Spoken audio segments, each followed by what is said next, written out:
Assalamualaikum warahmatullahi wabarakatuh. Pada kesempatan hari ini kita akan membahas tentang hakikat ilmu sastra ya, sampai pada posisi sastra sebagai karya kreatif dan ilmu sastra. Pada pertemuan yang lalu kita sudah membahas mengenai pengertian ya, pengertian ilmu sastra atau pengertian teori sastra, kemudian ciri-ciri, jenis dan fungsi sastra ya. Namun pada kesempatan hari ini kita akan sedikit mengulang materi yang sudah disajikan pada pekan lalu. Harapannya saudara bisa memiliki pemahaman yang makin matang ya terkait teori sastra. Yang pertama tentang sastra. Pengertian sastra ya. Ini belum masuk pada teori sastra, ini baru sekitar sastra. Pengertian sastra menurut Rene Wellek dan Austin Warren dalam bukunya yang berjudul Theory of Literature, sastra adalah suatu kegiatan kreatif, sebuah karya seni. Ya, tetapi sastra juga cabang ilmu pengetahuan. Nah, ini ada dua perspektif. Yang pertama, sastra dipandang sebagai sebuah karya kreatif, sedangkan di sisi lain, sastra juga merupakan cabang ilmu pengetahuan. Ada dua sudut pandang yang nantinya pernyataan tadi akan saya jelaskan lebih lanjut di paparan kali ini. Sastra merupakan karya imajinatif yang memiliki berbagai bentuk dan selalu berubah. Kenapa selalu berubah ya? Karena sastra itu kan sesuatu tentang kemanusiaan, nah, dan atau tentang kebudayaan yang senantiasa berubah dari masa ke masa. Oleh sebab itu, sastra dari berbagai bentuknya, ada yang berbentuk puisi, prosa, drama, ya, selalu berubah dari segi konten berdasarkan pada perkembangan zaman, ya, perkembangan pemikiran manusia dan sebagainya. Jadi selalu dinamis ya, atau selalu berubah-ubah. Kata kesusastraan dibentuk dari susastra dan mendapatkan afiks ke an atau su ditambah sastra. Su berarti indah atau baik, sedangkan sastra berarti sebuah lukisan. Dalam konteks ini adalah berupa karangan. Jadi susastra adalah karangan yang baik dan indah. Kesusastraan berarti segala tulisan atau karangan yang mengandung nilai-nilai kebaikan yang ditulis dengan bahasa yang indah. Jadi bahasa karya sastra itu bukan sekadar sembarang bahasa, tetapi bahasa yang benar-benar sudah dipilih dan estetis ya, atau bahasa yang dianggap indah. Kemudian apa saja ragam dan ciri sastra? Ragam karya sastra terdiri atas 3 bentuk. Yang pertama puisi, yang kedua prosa, yang ketiga adalah drama. Nah, ini kuncinya ya, ada 3 bentuk karya sastra ya, yaitu puisi, prosa, dan drama. Serta apa saja sih ciri-ciri karya sastra? Yang pertama, sastra memiliki bahasa yang indah atau tertata dengan baik. Seperti yang sudah saya jelaskan tadi bahwa karya sastra memiliki media berupa bahasa. Jadi sastra itu adalah bagian dari seni sebenarnya, ya. Atau sesuatu yang dianggap indah. Dianggap indah dengan medium apa? Dengan medium bahasa. Nah, bahasanya dianggap baik, tertata, estetik. Nah, oleh sebab itu dianggap sebagai karya seni dari satu sudut pandang gitu. Isinya menggambarkan manusia dengan berbagai persoalannya. Jadi sastra itu adalah sesuatu tentang manusia dan kehidupan manusia dari sudut pandang manusia ya. Entah itu tokohnya berupa binatang misalnya ya, tentang karena ada prosa misalnya berupa cerita binatang, tokohnya adalah binatang, tapi sebenarnya nilai-nilai yang terkandung di dalamnya adalah nilai-nilai kemanusiaan.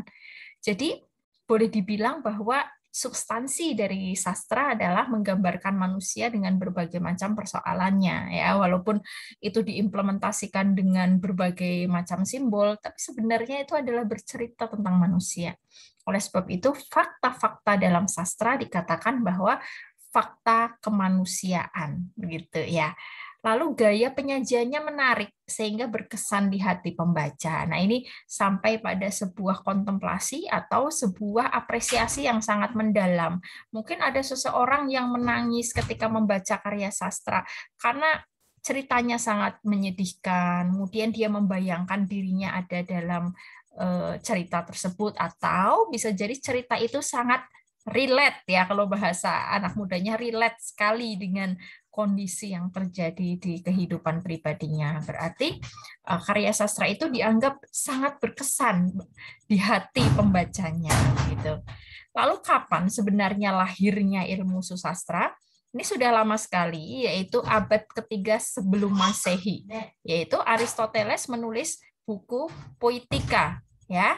Nah, lalu dikembangkan oleh Hudson ya dengan judul The Study of Literature, Rene Wellek Austin Warren Theory of Literature, André Lafavere Literary Scholarship, dan Athieu yaitu Literary Knowledge atau ilmu sastra.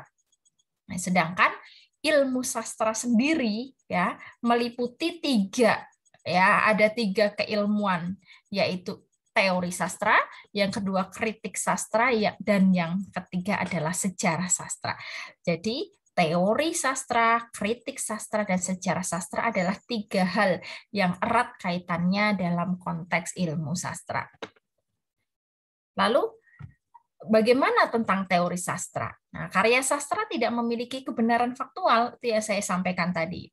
Tidak seperti karya ilmiah ya. Kalau karya ilmiah memiliki kebenaran faktual atau berdasarkan fakta-fakta empirik. Tetapi kebenaran yang ada dalam karya sastra adalah kebenaran kemanusiaan yang terisi dimensi personal dan sosial.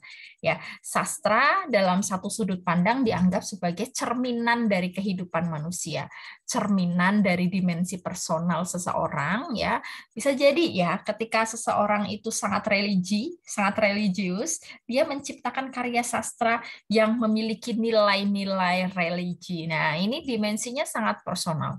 Bisa pula karya sastra memiliki dimensi sosial yang sangat kuat. Misalnya karya sastra prosa ya, ciptaan Ahmad Tohari. Dimensi sosialnya sangat kuat.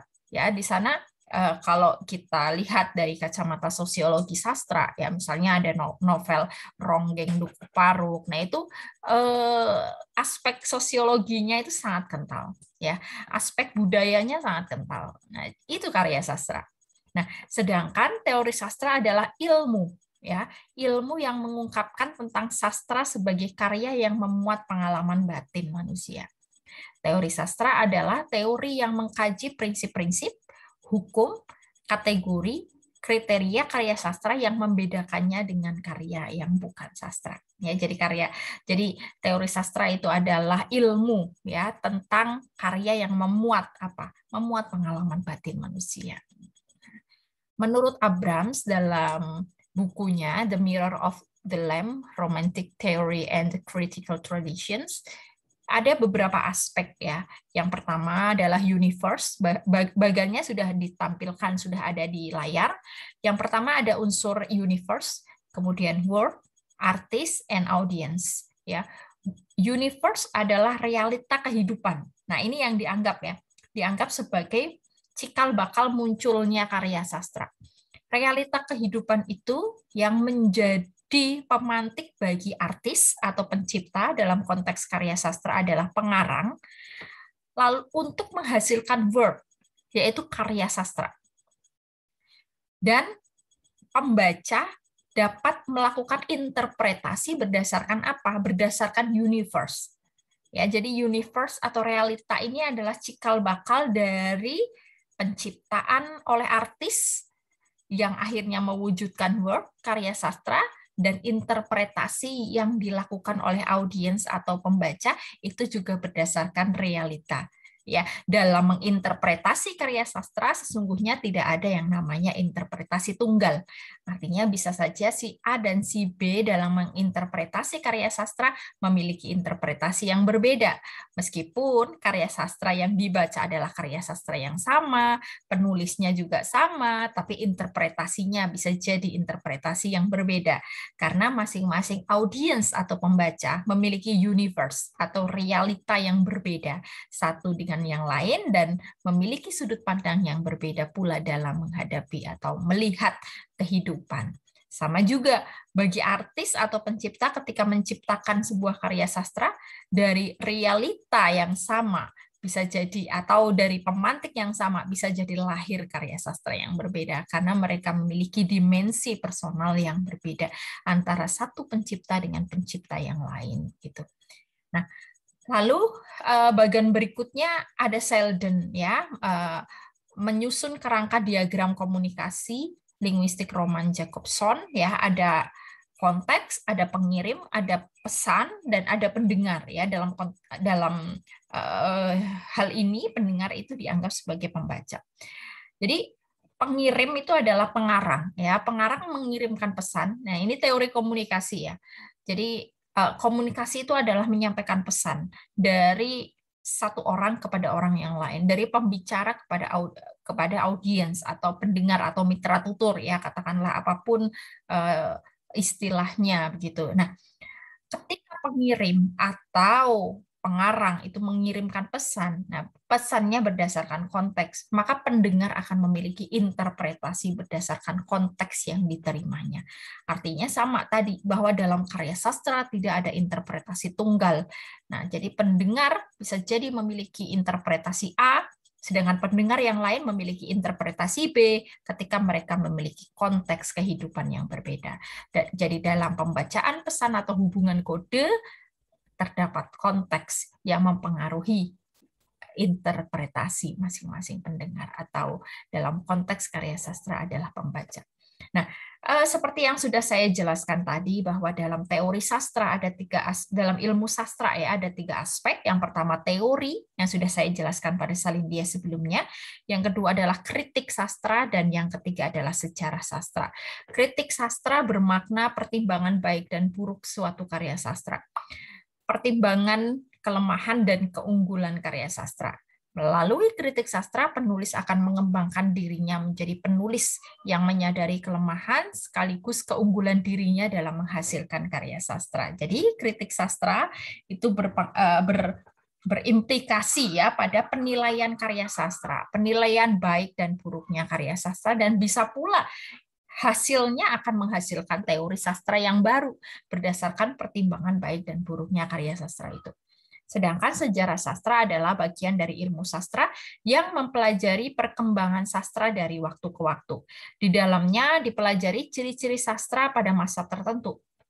Para sastrawan yang mengisi arena sastra, puncak-puncak karya sastra yang menghiasi dunia sastra, serta peristiwa-peristiwa yang terjadi di seputar masalah sastra. Oleh karena itu, dalam mempelajari sejarah sastra tidak lepas dari teori dan kritik sastra. Ya, dikotominya pun berbeda-beda ya, atau pengelompokannya, klasifikasinya pun berbeda-beda. Misalnya sejarah sastra ditinjau dari aspek A, ditinjau dari aspek B, ditinjau dari aspek C, maka akan muncul klasifikasi yang berbeda-beda dalam melihat sejarah sastra. Misalnya dalam satu sudut pandang ada yang mengklasifikasikan sejarah sastra, ada sejarah sastra lama, ada sejarah sastra modern ya. Munculnya sejarah sastra modern di Indonesia ya, yaitu pada tahun 1920 munculnya sebuah novel yang dianggap modern, yaitu novel Azab dan Sengsara gitu. Pada tahun 1920 itu dianggap sebagai cikal bakal munculnya sejarah sastra modern di Indonesia. Ya. Selanjutnya, apa fungsi teori sastra? Nah, fungsi teori sastra adalah sebagai pisau bedah atau alat untuk menganalisis atau mengkaji karya sastra. Misalnya, dalam mengkaji karya sastra pada puisi misalnya, Anda menggunakan teori apa? Nah, hasilnya akan berbeda ya antara satu teori dengan teori yang lain. Jadi itu pentingnya pemahaman mengenai teori sastra. Lalu apa fungsi sastra? Jadi ada perbedaan ya antara fungsi teori sastra dengan fungsi sastra. Nah, kalau fungsi teori sastra adalah fungsi atau keberfungsian dari teorinya, ya. Sedangkan fungsi sastra adalah sastra sebagai objeknya, ya. Fungsi sastra menurut Horace adalah dulce et utile, ya, atau indah dan memberikan manfaat. Nah, jadi karya sastra dianggap sebagai sebuah produk estetik ya, indah, tetapi juga memberikan pendidikan ya, ada nilai didaktiknya atau memberikan manfaat gitu. Kemudian Aristoteles menjelaskan katarsis, yaitu membebaskan dari tekanan, dan Braginski merumuskan fungsi sastra sebagai fungsi hiburan, kemanfaatan, cerminan kehidupan, dan kesempurnaan jiwa. Sedangkan ada fungsi lain ya dari karya sastra. Yang pertama estetis. Nah, ini sebenarnya fungsi-fungsi lain itu diturunkan dari babonnya. Babonnya adalah Horace ya, yaitu dulce et utile tadi. Yang pertama dulce adalah indah, utile memberikan manfaat. Akhirnya muncul fungsi-fungsi lain ya, diturunkan jadi ada fungsi-fungsi itu. Yang pertama estetis, indah. Jadi karya sastra itu dianggap indah. Kalau kita melihat sesuatu yang indah, bagaimana sih perasaan kita? Senang ya, melihat keindahan ya. Yang kedua etika, etis ya, memberikan mengajarkan moral ya, mengajarkan sifat-sifat baik manusia. Lalu didaktis, memberikan pengajaran, reflektif, cerminan kehidupan. Jadi karya sastra dianggap sebagai sebuah imitasi atau cerminan realitas kehidupan kita, serta rekreatif. Karya sastra dianggap memiliki nilai hiburan ya. Tidak jarang ketika Anda membaca karya sastra tertentu yang menurut Anda lucu gitu, misalnya novel karya ini ya, novel-novel Cinta Brontosaurus ya, karya Raditya Dika, itu Anda bisa tertawa terbahak-bahak ya, atau baca novel-novel ringan yang lain dan yang memberikan fungsi rekreatif atau fungsi hiburan. Nah, lalu ini yang sambungan dari Salindia saya pertama dari pertanyaan tadi, bahwa sastra sebagai karya kreatif dan ilmu. Ya, ada dua sudut pandang di sini. Ya, yang pertama sastra sebagai karya kreatif, yang kedua sastra sebagai ilmu. Ya, jadi ada dua dikotomi yang cukup kontradiktif di sini. Ini sangat menarik.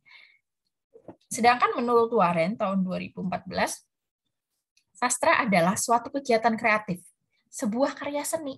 Sedangkan studi sastra adalah cabang ilmu pengetahuan. Jadi karya sastra adalah karya seni yang bersifat kreatif, sedangkan ada studi ya yang mempelajari tentang sastra itu yang dinamakan dengan studi sastra.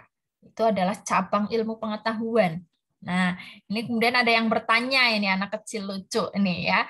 Sastra sebagai seni tidak bersifat ilmiah, sementara sastra sebagai ilmu merupakan bagian dari ilmu pengetahuan yang ilmiah. Kok bisa ya?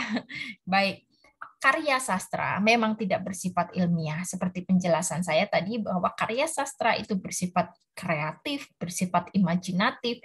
Fakta-fakta yang terdapat di dalamnya adalah fakta-fakta kemanusiaan, bukan fakta-fakta yang bersifat empirik dan faktual seperti halnya karya ilmiah. Tetapi ilmu sastra merupakan sebuah ilmu pengetahuan yang ilmiah. Nah, penjelasannya ada di Salindia berikutnya. Ya, yang pertama kita bahas terlebih dahulu mengenai sastra sebagai seni. Jadi kalau ada yang mengatakan sastra adalah bagian dari bahasa, itu kurang tepat ya, karena sejatinya sastra itu merupakan bagian dari seni. Kalau kita lihat dari 7 unsur kebudayaan Kuncharaningrat, ada dua di antaranya ada seni dan ada bahasa. Artinya seni dan bahasa adalah dua hal yang berbeda. Tetapi posisi sastra sebenarnya adalah bagian dari seni. Kenapa? Karena sastra di sini memberikan fungsi estetik, tadi sudah saya jelaskan, memberikan fungsi estetik, keindahan, dan yang sangat dekat dengan fungsi seni. Ya, jadi sastra adalah bagian dari seni. Lalu apa kaitannya dengan bahasa? Ya, kaitannya dengan bahasa adalah media dalam menyampaikan sastra, menggunakan media bahasa. Bahasa yang apa? Bahasa yang indah, bahasa yang estetik gitu. Nah, pengertian sastra adalah suatu bentuk dan hasil pekerjaan seni kreatif dengan menggunakan bahasa sebagai mediumnya. Jenisnya ada puisi, prosa, dan drama. Cirinya, karya sastra lahir dari proses kreatif dan imajinatif dari pengarang. Ya, ada dua aspek ya yang terdapat dalam karya sastra sebagai seni. Yang pertama adalah isi, yang kedua adalah bentuk. Isinya apa? Isinya adalah pengalaman hidup manusia. Karena sastra adalah ilmu tentang kemanusiaan, sastra berisi hal-hal tentang manusia dan kemanusiaan. Serta bentuknya apa? Bentuknya adalah bahasa yang estetis, ya, atau bahasa yang dipilih, bahasa yang dianggap indah. Jadi bahasa yang terdapat dalam karya sastra bukan sembarang bahasa, tetapi bahasa yang benar-benar sudah dipilih. Lalu apa fungsi sastra? Yaitu dulce et utile, ya, indah dan bermanfaat. Ini yang fungsi babonnya, ya, berdasarkan pendapat Horace.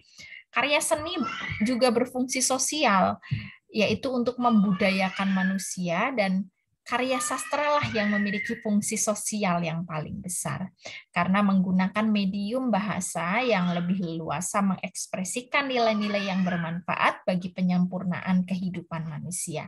Melalui karya sastra, orang-orang bisa banyak belajar melihat berbagai macam sudut pandang kehidupan, ya. Ketika misalnya ada sebuah karya sastra, misalnya katakanlah naskah drama, ya, yang bercerita tentang kehidupan kaum jet set gitu, ya, kaum yang sangat kaya gitu, yang tinggal di kota-kota metropolitan. Dalam karya sastra itu kita bisa menyelami loh kehidupan kaum jet set, misalnya yang ada di ibu kota Indonesia, ya, dalam konteks sastra Indonesia dengan setting Indonesia. Misalnya kehidupan kaum jet set di Jakarta, ya, ternyata yang kita anggap bahwa orang yang kaya raya dianggap tidak punya masalah hidup, ternyata mereka juga punya masalah hidup. Kita bisa melihat dari berbagai macam sudut pandang. Atau ketika sebuah karya sastra, misalnya katakanlah prosa, ya, bercerita tentang kehidupan maaf, ya, misalnya kupu-kupu malam, ya, atau wanita tuna susila, ternyata ada sisi religius di dalamnya gitu, dengan mungkin dengan berbagai penyampaian yang terdapat dalam berbagai cara penyampaian yang terdapat dalam karya prosa itu, siapa tahu, ya, dan interpretasi pembaca itu tentu saja berbeda-beda seperti yang sudah saya jelaskan tadi. Lalu sastra sebagai ilmu, nah ini klasifikasi yang berbeda dengan sudut pandang yang berbeda. Ilmu ini berawal dari abad ketiga sebelum Masehi, ini yang sudah saya jelaskan tadi, yaitu pada saat Aristoteles menulis bukunya yang berjudul Puitika tentang teori drama tragedi. Nah, kalau kita melihat sastra sebagai ilmu, maka kita harus melihat dari tiga sudut pandang, dari tiga cara. Yang pertama adalah ontologi, yang kedua epistemologi, yang ketiga adalah aksiologi. Nah, ketika kita berbicara tentang ontologi sastra atau apa, ya, apa yang menjadi ontologi atau hakikat sastra? Ya, kita bisa lihat dari berbagai sudut pandang. Sastra dianggap sebagai bahasa, dianggap sebagai seni, komunikasi, simbol, dan hiburan. Nah, ketika sastra dianggap sebagai bahasa, kenapa? Karena medium karya sastra adalah bahasa.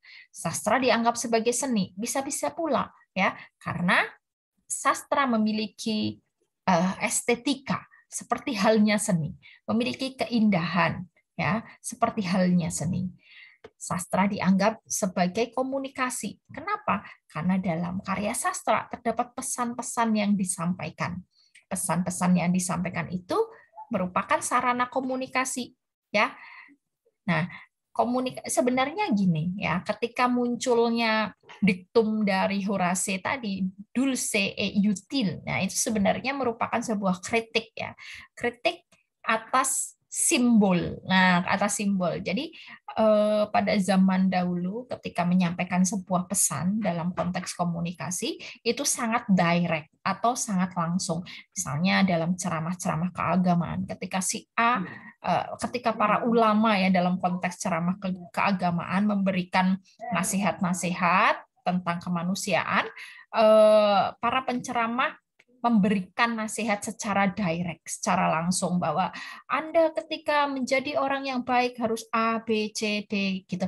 Dalam konteks sosial, dalam konteks sosial kehidupan bermasyarakat, ya, ada kalanya seperti tindak direktif itu kurang mudah dipahami, ya, sehingga muncullah cerita-cerita.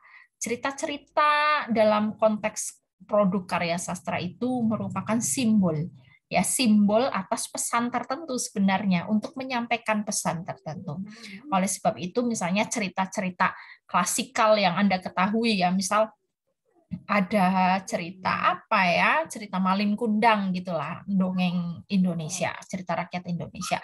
Maka Anda bisa menyimpulkan bahwa itu memberikan simbol ya. Malin itu simbol anak yang durhaka dalam satu sudut pandang gitu kan. Nah, lalu ada pesan komunikasi di sana. Ya, yang mungkin salah satu dari Anda menyimpulkan bahwa pesannya adalah jangan menjadi anak yang durhaka gitu kan. Nah, itu. Lalu sastra sebagai hiburan. Nah, ini sastra memberikan fungsi hiburan, memberikan rasa senang, ya, merasa segar, merasa refreshing ketika membaca karya sastra begitu ya. Lalu dari sudut pandang epistemologi ya, mengapa? Nah, ini saya ambil dari Brahmana tahun 2009. Kalau kita berbicara tentang epistemologi itu tidak jauh-jauh kaitannya dengan ontologi ya. Ketika di ontologi ada sastra sebagai bahasa, maka arahan epistemologinya adalah ilmu tentang kebahasaan. Sastra sebagai seni, arahan epistemologinya tentang seni atau estetika. Sastra sebagai komunikasi, arahan epistemologinya tentang komunikasi, kemudian simbol, sastra sebagai simbol, serta sastra sebagai hiburan, arahan epistemologinya adalah kajian budaya populer. Oleh sebab itu, ilmu yang terkait ketika kita mengkaji karya sastra itu tidak akan itu saja. Tapi karya sastra itu, ketika kita mengkaji karya sastra menggunakan ilmu sastra, maka akan banyak disiplin ilmu yang terkait. Misalnya, ketika kita menggunakan pendekatan sosiologi sastra, maka akan ada ilmu sosiologi. Menggunakan pendekatan psikologi sastra akan ada ilmu psikologi gitu. Kita menggunakan pendekatan stilistika, ada ilmu kebahasaan. Kita akan ngorek-ngorek tentang semantik, tentang sintaksis dan sebagainya gitu. Lalu yang terakhir ada aksiologi ya, aksiologi atau bagaimana. Jadi karya sastra harus mencerminkan dan memupuk rasa keindahan. Karya sastra harus membimbing peradaban dan keutuhan bangsa. Karya sastra harus menuntun ke arah pembangunan rohani. Karya sastra harus memberikan penerangan bagi persoalan dalam masyarakat. Karya sastra harus menciptakan ide atau gagasan yang baru, serta karya sastra harus mampu memberikan hiburan bagi penikmatnya. Lalu, sebelum ke sini ya, sastra sebagai ilmu, sifatnya apa saja? Wujudnya sastra sebagai ilmu ada 3 ya, ini yang sudah saya jelaskan tadi bahwa ilmu sastra ada 3 hal. Yang pertama wujudnya adalah teori sastra, yang kedua kritik sastra, dan yang ketiga adalah sejarah sastra. Nah, sedangkan sastra sebagai ilmu memiliki beberapa sifat.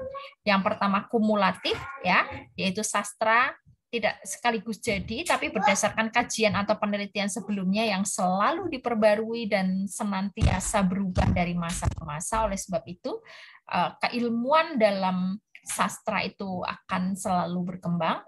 Yang kedua, empiris, ya, atau berdasarkan fakta. Yang ketiga, teori, ya, memiliki teori berdasarkan penelitian-penelitian sebelumnya, serta tidak terlibat ke dalam masalah moral. Artinya, dalam upaya memahami sebuah karya sastra, sastra sebagai ilmu tidak menilai dari segi moral, seperti baik dan buruk dan hitam dan putih. Karena ketika sudah menilai, maka tidak akan dianggap sebagai sesuatu yang objektif, karena sastra sebagai ilmu harus memiliki sifat yang objektif. Ya, demikian paparan dari saya. Wassalamualaikum warahmatullahi wabarakatuh.